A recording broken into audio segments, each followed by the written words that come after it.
Hello, this is David Steele with Blanchard and Calhoun Real Estate in Augusta, Georgia. I'd like to talk with you a bit today about buying a home in a hot market. The Augusta, Georgia market is heated up considerably because of the influx of people moving here because of the U.S. Army Cyber Center. We have a lot of new industry coming into town, and we have a lot of people that are looking for houses. The vast majority of the pressure that we're experiencing is probably at the under $300,000 price range. There's still not quite as much pressure on the higher end homes, but if you're trying to buy a home in Augusta that's under $300,000 today, you're likely to find that there's competition, and the competition can be fierce. One of the things that you should be prepared to do is to know that you have to put your best foot forward, and you have to be committed when you make an offer. Now, what do I mean by that? You have to go all in. If you have found the house that you really like, that you'd really like to live in, and your agent has done a good job comparing the value of that house and making sure that it's appropriately priced, if it's not overpriced, if it's priced considering the other comps in the market and it's a fair price, and it's a home that you really want, then you need to go all in and make your best effort, put your best foot forward in order to win that bid. Now, when you make an offer to buy, the seller is looking for the best offer, not necessarily the highest one, but the best one. So what does that mean?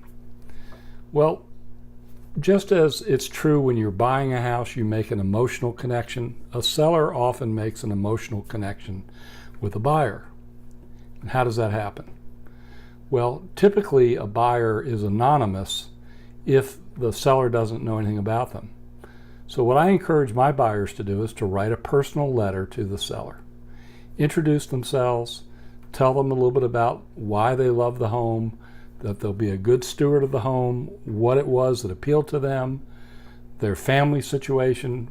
For example, I recently had a buyer who has just come back from 3 tours of Iraq and Afghanistan. She is a young mother. She's got a beautiful little girl who's 7 years old, and she's looking for her first home. So it was important that we communicate that to the seller. Now, in that particular case, there were 3 or 4 others that were bidding on that property. I spoke with an agent for another buyer on that same property the day after we got the contract, and found out that his client had lost 3 different bids. Now, I don't know why. I don't know if they offered less than we did. I don't know the circumstances. But I can tell you this, that we put our best foot forward. Now, how do you do that? One of the things that you will always find to be true is that sellers love to get full price offers. They love to be able to go to a cocktail party and tell their friends, we got our asking price. We were thrilled, our agent did a great job, and we got full price.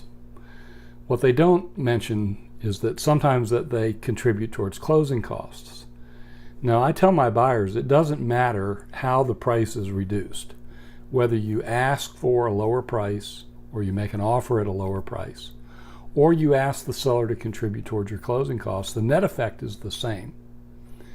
And so in terms of a psychological dance that you're doing between the seller and the buyer, it's often best to make a full price offer if you think it's a fair price. And then if you need closing costs or you feel like it's not that competitive, ask for closing costs. Now, if you do, you run the risk that somebody else may make a full price offer and they may not ask for closing costs. They may be able to pay cash. If you can't pay cash, then you need to consider the type of financing. So for example, a seller may have had a bad experience with a particular mortgage lender. And so be mindful that all of the terms are what makes up what we consider a best offer. It's not just about the price.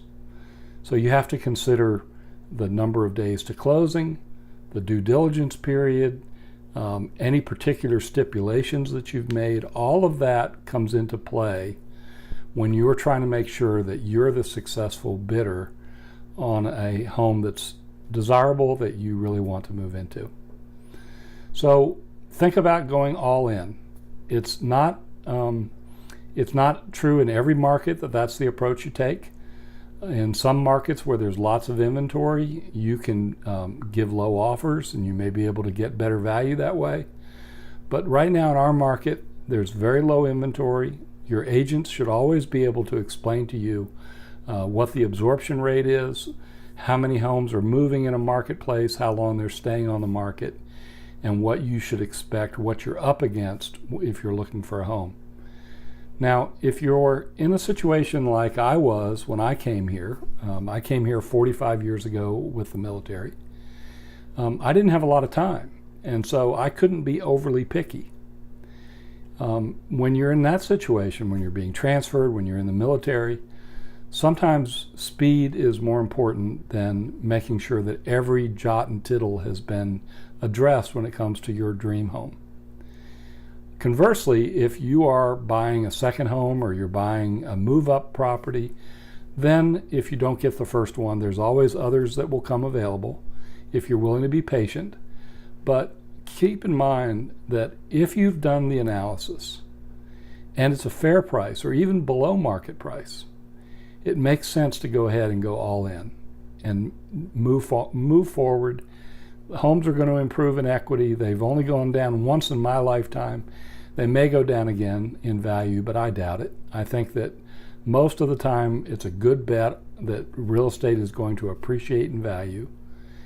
And what it's all about is actually shelter and your experience of living, a place to raise your family, a place where there are good schools. Whether or not you pay $1,000 more or $2,000 more in the long run doesn't really matter a whole lot. What matters more is finding a home that you'll be content in, that will provide shelter for you and provide a living environment that you will love. So I hope that's been helpful. If I can do anything to help you, don't hesitate to call 706-664-1437 or contact me at dsteele@BlanchardandCalhounRealEstate.com. Thank you for listening. I hope you have a great day.